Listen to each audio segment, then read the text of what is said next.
Salve galera, como é que vocês estão? Espero que vocês estejam bem, sejam muito bem-vindos a mais um vídeo do canal. O filme do Superman do James Gunn trouxe alguns personagens aos holofotes, alguns até que são pouco conhecidos, né? O Senhor Incrível, a Mulher Gavião, que é a terceira geração da Mulher Gavião, eu já fiz vídeo aqui no canal, vão estar aparecendo no card. Eu vou deixar os dois cards aí para vocês poderem acompanhar.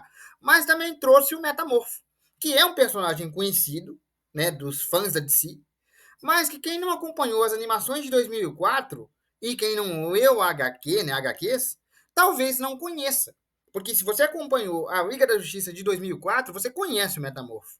Mas se você não acompanhou, né, se você não é de 2004, da Liga da Justiça Sem Limites, provavelmente você não conhece ele e deve ter se surpreendido com esse personagem.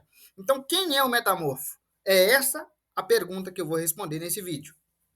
O Metamorfo, personagem que apareceu no filme muito bem caracterizado, por sinal, meus parabéns à equipe de maquiagem e efeitos especiais, é o senhor Rex Mason.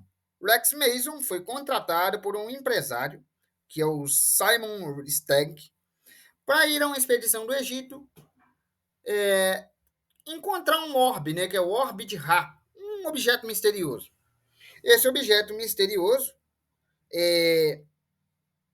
ao qual o próprio Rex Mason acabou sendo exposto, deu a ele poderes extraordinários, mas também o transformou nessa criatura que você está vendo na sua tela. Depois de ser transformado por esse objeto, Rex Mason foi capaz de alterar a sua estrutura molecular, tal como seu DNA. Ambos foram modificados e deu a ele essa aparência de monstro, a qual ele mesmo se considera um monstro, né? Ele não se considera mais humano. Ele considera que esse orbe de Ra, né, essa experiência que aconteceu com ele, o tornou um monstro. Ele se autoconsidera um monstro. E de fato ele tem aparência meio monstruosa, mas ela veio com alguns upgrades. O Orbe de Ra não deu só ao Rex Mason uma aparência monstruosa. Tudo bem, ele pode ter virado sim um monstro fisicamente, mas deu a ele capacidades muito poderosas. Sua estrutura molecular e seu DNA foram totalmente alterados. E ele ganhou habilidades únicas. A habilidade de transformar seu corpo em qualquer elemento químico da tabela periódica, seja da tabela periódica que você conhece ou elementos alienígenas.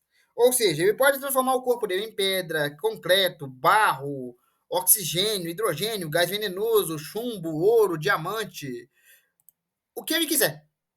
Ele literalmente pode transformar o corpo dele em qualquer material, inclusive mudando estados de sólido, líquido e gasoso tranquilamente.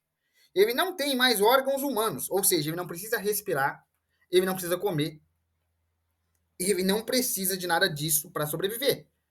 Graças à sua, digamos, mutação, ele também não envelhece.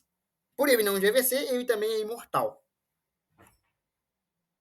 Para quem viu o filme do Superman, deve ter notado que o Metamorfo lá criou Kryptonita com as mãos, que é um elemento de uma tabela periódica alienígena, ou seja, não é um elemento da Terra, e ele foi capaz de assimilar e criar, tornando fraco o Superman. Mas isso não é só do filme, ele já fez isso na animação da Liga da Justiça também. Ou seja, ele não depende apenas da tabela periódica da Terra. Ele pode assimilar um elemento de outro planeta desde que ele o veja. Se você colocar a Kryptonita na frente dele, ele pode pegar a Kryptonita com a mão e assimilar os materiais com que ela é criada. E depois disso, simplesmente criar esse elemento a partir do seu próprio corpo. Obviamente, os poderes dele têm limitações, mas ele é tão poderoso que no filme ele foi capaz de criar um mini-sol, uma mini-explosão solar, para devolver os poderes do Superman. Ele criou um mini-sol, uma mini-explosão de sol amarelo. Você tem noção do que é isso? O cara montou um mini-sol com as mãos. Rex Mason também tem a capacidade de se tornar elementos puros, como, por exemplo, fogo, água, ar. Esse tipo de elemento, sabe? Elementos puros da natureza. Além de que o próprio Rex Mason, como eu disse, não precisa comer, não precisa respirar, não envelhece. Ou seja, ele é praticamente imparável. Eu disse praticamente, porque tem meios de pará-lo. Marvel, mas como é que você para um cara desse? Velho, é muito simples. Ele é elementos químicos. Ele não envelhece. Ele não tem uma forma humana normal. Ele é um elemental. Um mutante elemental. Ele se molda em elementos. E elementos a níveis atômicos. Tem um cara que eu já fiz um vídeo aqui no canal, que eu vou deixar no card se vocês quiserem, que é o Capitão Átomo. Então, o Capitão Athanael Atomos, em teoria, poderia desvivê-lo em nível atômico. Sim, em nível atômico ele morreria. Se você absorvesse ou repelisse as partículas dele em nível atômico, ele poderia ser desvivido. Então, é uma maneira de pará-lo. Outra maneira de pará-lo, toda matéria,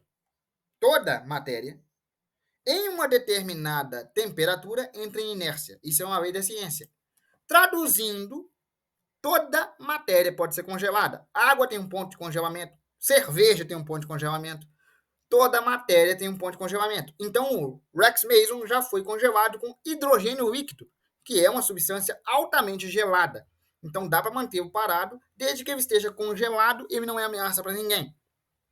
Agora, vamos falar sobre uma das formas de detê-lo que o próprio Luthor usou no filme, campo de força. Rex Luthor, usou um campo de força que mantinha Rex Mason sob cárcere. Ou seja, ele não consegue atravessar energia pura. Uma lanterna verde, por exemplo, poderia mantê-lo preso. É uma das teorias. Mas eu acho que desvivê-lo, só o Capitão Átomo. Bom, galera, eu vou ficando por aqui. Espero que vocês tenham gostado. Um abraço, fiquem com Deus e até a próxima. Só como título de curiosidade, o Rex Mason começou como vilão, mas ele atualmente atua como uma espécie de herói ao lado da Liga da Justiça e outros grandes nomes aí da DC, tá?